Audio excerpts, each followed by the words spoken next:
그 다음으로는 원전의 위험성과 안전성, 괴담과 진실에 대해서 살펴보도록 하겠습니다. 사실 원자력 에너지라는 것 자체가 많이 알려진 것과는 달리 대중에게는 좀 생소한 측면이 있습니다. 그래서 잘 모르는 경우에는요, 과학적 사실에 근거한 판단보다는 주변에서 나와 친한 사람이 하는 얘기 혹은 공포심을 자극하는 얘기에 더 귀를 기울이게 되어 있죠. 그래서 이 원자력과 관련된 이야기들이 어떤 것이 진실이고 어떤 것이 거짓인지 한번 구체적으로 살펴봐야 할 필요가 있습니다. 자료화면을 보겠습니다. 자, 원전의 위험 요소가 될 수 있는 것은 바로 방사능 물질입니다.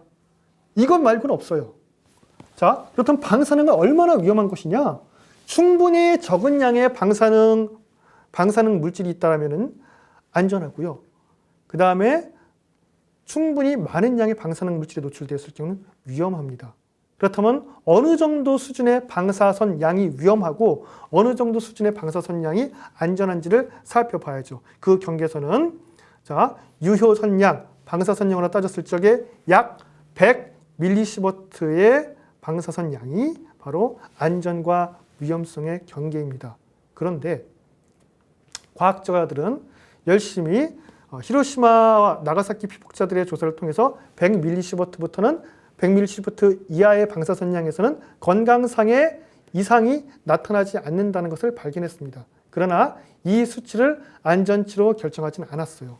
혹시 모를 변수를 고려해서 일반인에게 제한되는 방사선량은 이 100mS의 100분의 1인 연간 1mS를 안전치로 결정하였습니다. 그래서 1mS 정도의 방사선량이면 그냥 안전합니다. 그보다 높은 양의 방사선량이면 주의를 해야 됩니다. 그리고 100mS를 넘어서는 방사선량이면 위험하다고 간주하고 대처를 해야 되겠죠.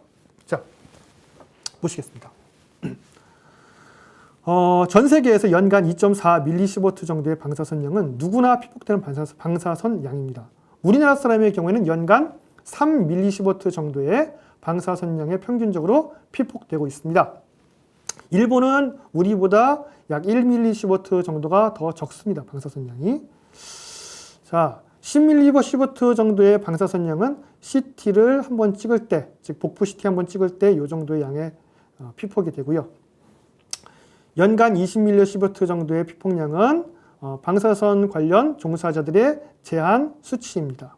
그리고 100mS의 피폭량이 되면은 위험성이 있을 수가 있습니다. 그래서 요 양 이상의 방사선 피폭은 특별한 경우가 아닌 이상 정당화될 수가 없습니다.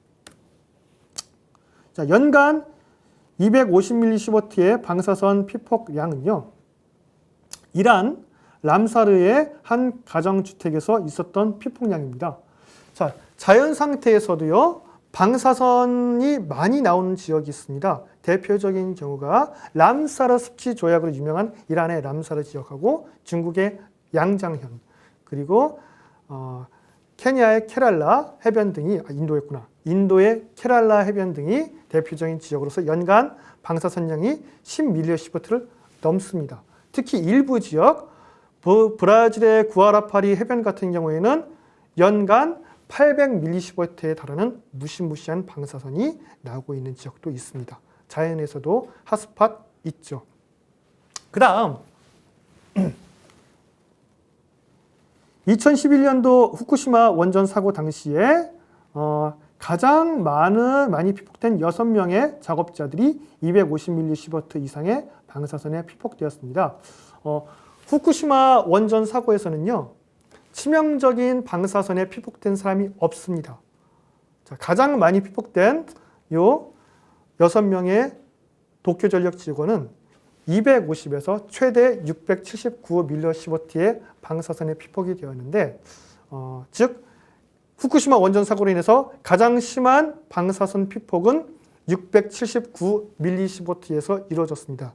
이 정도의 방사선량은요, 기대 수명까지 산다고 했을 때 평생 암 발생 위험이 약 3.8% 증가하는 수준입니다. 자, 그 이외에 다른 위험 요소는 없었죠. 3.8% 높다면 높다고 할 수 있고요. 낮다면 낮다고 할 수도 있는데 이 정도 양이면은 생활 습관에 따라서 만회할 수도 있는 수치입니다. 그 다음 화면을 보겠습니다. 자, 체르노빌 사망자 43명 대 27,000명. 자, 많은 사람들은 체르노빌 원전 사고로 인해서 대량의 인명이 사망했다고 생각을 하고 있습니다. 주로 환경단체에서 특히 이런 주장을 하고 있는 경향이 있는데요. 우려하는 과학자 모임이나 유럽 녹색당의 경우에는 체르노빌 원전 사고로 인해서 유럽 및 전 세계에서 총 27,000명의 사망자가 발생했다고 주장하고 있습니다. 여기서 이 27,000명의 사망자는 매년마다 발생하는 사망자가 아니라 지난 수십 년간 발생했을 것으로 예상되는 사망자의 수입니다. 그 다음 그린피스는 9만 명의 사망자를 주장하기도 했습니다. 역시 LNT, 문턱값 없는 선형 비례 모델이라고 해서 100mSv 이하의 방사선 양에서도 사망자가 발생할 수 있다라고 가정하고 계산한 수치가 이렇습니다. 그 다음 WHO는요. 4천여 명가량의 사망자가 발생했을 수 있다라고 예측을 했는데 실제로는 어땠을까요? 화면을 보면서 얘기하겠습니다. 실제 체르노빌에서 방사선 피폭으로 인해서 사망한 사람은 43명입니다. 이 중 초기에 사망한 사람은 28명인데 800에서 2100mSv 사이에서는 사망자가 없습니다. 여기 지금 푸르게 표시되어 있는 것은 다른 요인으로 인해서 그 몇십 년 동안 질병으로 사망한 경우이고요. 2200에서 4100mSv에 피폭된 50명 중에서는 1명이 방사선 관련 질환으로 사망하였습니다. 그리고 4200에서 6400mSv에 피폭당한 인구 집단에서는요. 22명 중에 7명이 방사선으로 인해서 사망했습니다. 마지막 6500에서 16,000mSv 굉장히 절망적인 양의 방사선 양이라고 할 수 있는데 이 양에 피폭된 사람 중에서는 21명 중에서 20명이 사망했고요. 단 1명만 목숨을 건졌습니다. 그러니까 방사선이 위험하긴 위험하죠. 근데 그 위험한 수치가 어디입니까? 일단은 급성 방사선 피폭 증세가 나타나는 수치부터 위험하다라고 가정을 해야 됩니다. 사실 이 정도의 방사선 양에 그러면 일반인들은 전혀 피폭당하지 않느냐? 그렇지는 않습니다. 자, 여러분들 주변에 갑상선암 수술을 받은 지인이나 가족이 있다라면은 갑상선암 수술 이후에 경우에 따라서는 방사선 아이오딘 치료를 받기도 합니다. 아이오딘 131을 복용하는 것인데요. 그럼 3일 정도 병원에 입원해서 격리 생활을 하죠. 이때 복용하는 아이오딘 131의 양은 100mC에서 250mC 정도가 됩니다. 요 단위로 얘기하면 좀 생소하죠? 이걸 베크렐 단위로 환산하면 약 37억 베크렐에서 92억 5천만 베크렐의 방사능에 해당됩니다. 이걸 다시 밀리시버트 단위로 환산하면 갑상선 암 조직에 대해서는 81.4시버트에서요 203.5시버트에 해당되는 대단히 큰 방사선을 집중적으로 암세포에 쪼입니다. 그래서 암세포들을 모두 죽이죠. 그런데 암세포에만 작용하는 건 아니라서 일부 정상 조직에 대해서도 약간의 영향이 있습니다. 그래서 갑상선 요오드를 복용한 사람들, 요오드 131을 복용한 분들의 경우 입원 첫날에 급성 방사선 피폭 증세가 나타납니다. 메스꺼림과 어지러움 혹은 무력감, 식욕감퇴 등의 증상이 급성 방사선 피폭 증세의 초기 단계에 해당되는데 요 문턱값은 약 800mSv 정도가 됩니다. 그래서 요오드 131 치료를 받는 경우 이 정도 수준의 전신 피폭도 발생합니다. 요오드 치료에서 92억 5천만 베크렐을 제한량으로 92억 5천만 베크렐을요 마지노선으로 정한 이유는 이 정도의 양까지가 전신에 대해서 최대 3000mS의 피폭량을 넘지 않는 한계선입니다. 이 선을 넘어가면 치료 목적 이외에 위험성이 있다고 보기 때문에 이보다 적은 양만 투여하도록 되어 있습니다. 그 다음을 보겠습니다. 자, 사진 속의 이분은 체르노빌 원전 사고가 일어나던 그날 밤, 바로 체르노빌 원전 4호기 옆에 흐르는 수로에서 밤낚시를 즐겼던 분입니다. 이분 안 죽었습니다. 자, 많은 분들이 원전 사고가 일어나자마자 사망할 것으로 생각합니다. 혹은 몇 달 안 돼서 사망할 것으로 생각합니다. 근데 이분이요, 이 인터뷰를 했던 시점, 이 바로 20년 정도 경과한 시점이었습니다. 한밤중에 낚시를 즐기고 있다가 원전이 꽝 하고 폭발했어요. 그리고 불꽃과 함께 방사능 물질이 대량으로 퍼져나갔습니다. 그러나 이분에게 치명적인 수준의 방사선 피폭은 없었다는 겁니다. 치명적인 방사선 피폭을 당했던 분들은 원자로가 눈으로 보일 정도의 위치에 있었거나 혹은 원자력 발전소 지붕까지 올라갔던 소방관과 원전 직원들밖에 없었습니다. 이분 낚시에서도 지금도 잘 살고 있습니다. 그 다음을 또 볼게요. 체르노빌 3일의 영웅 이야기. 자, 이게 유튜브에서도 흔히 떠돌아다니는 이야기인데요. 체르노빌 원전 사고 당시 화재 진압을 위해서 뿌린 물이 지하에 고였고 원자로가 계속 녹아내리면서 핵 연료가 지하수에 맞닿으면 수십 메가톤 규모의 대규모 핵폭발이 일어날 것이다 라는 음모론이 있었습니다. 근데 물론 당연히 사실이 아닙니다. 그래서 이 참사를 막기 위해서 3명의 영웅, 알렉세이 아나넨코, 보리스 바라노프, 그 다음에 발레리 베스팔로프라는 3사람이 직접 물이 고여있는 원자로 지하에 잠수해서 흐르는 밸브를 열어서 그 침출수를 밖으로 배출했다라고 하는 이야기죠. 거기다 덧붙여서 이 3사람은 몇 달 뒤에 전원 사망했다라고 하는 내용이 동영상의 내용입니다. 근데 여러분, 실제 체르노빌 원전 사고 사망자 명단에 이 3사람은 없습니다. 자, 즉 거짓말입니다. 그렇다면은 이 3사람은 완전히 허구의 인물이냐? 아닙니다. 실제로 밸브를 잠그러 들어간 이 3사람 이름 맞습니다.